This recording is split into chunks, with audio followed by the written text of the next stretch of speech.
I'd like to introduce Professor Uri Weiser, who is now professor here at Technion.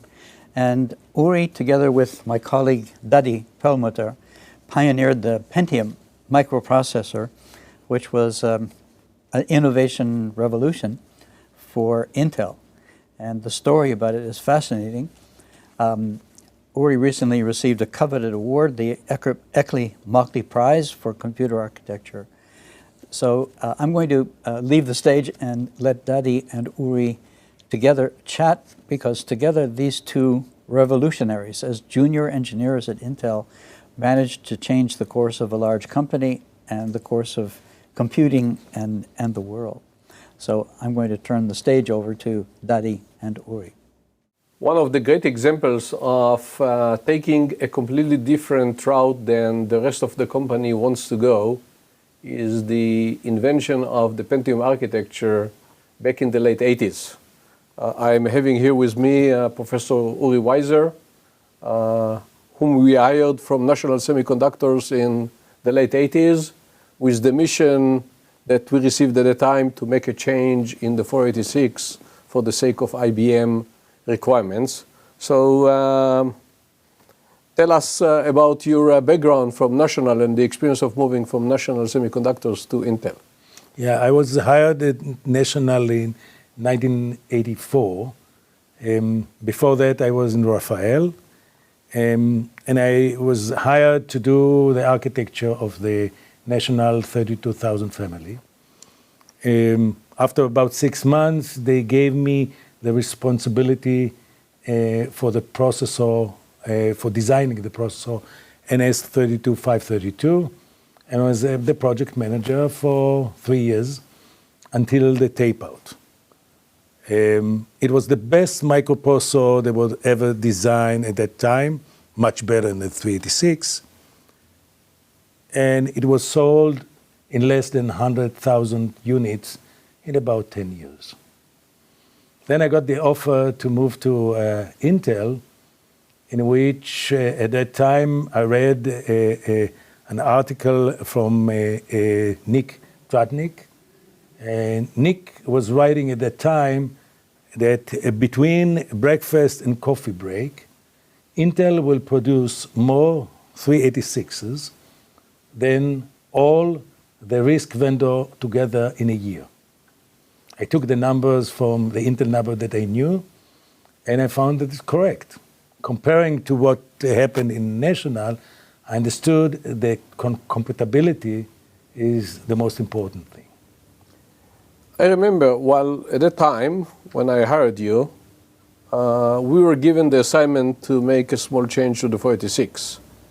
While the rest of the company were moving very much after where the industry was going at that time, to what was called the RISC processor. Could you give us some, in the layman, what was the situation, what was happening in the industry, and what was your reaction to the, at that time, Intel strategy? Yeah, this period was called the CISC versus RISC war. The concept was CISC was complex instruction set computing, and this is the computer is built out of instruction set architecture. The instructions were pretty complex. While in IBM, as well as in Berkeley, they designed a processor that was based on reduced instruction set computer.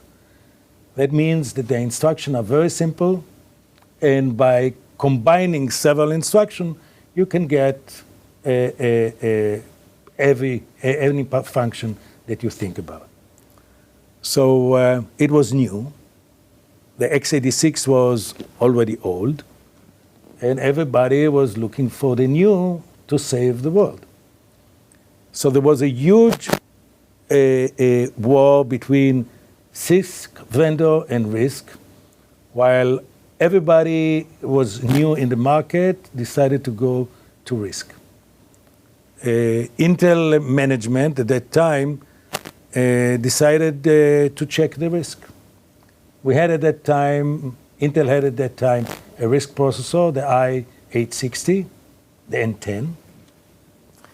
It was a RISC processor, and they decided to provide this processor to Microsoft, and Microsoft at that time ported OS2, the operating system OS2, on the i860, and the image was that let's go and build personal PCs, or personal computers to build out of the RISC processors. And that was the situation when I came.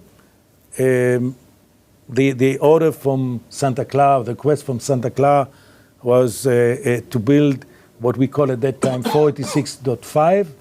They call it P16 at the time.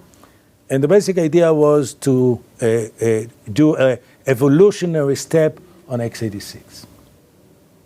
So that was at that point, meaning Intel is moving away from x86 while starting to design a line of processor towards RISC computers.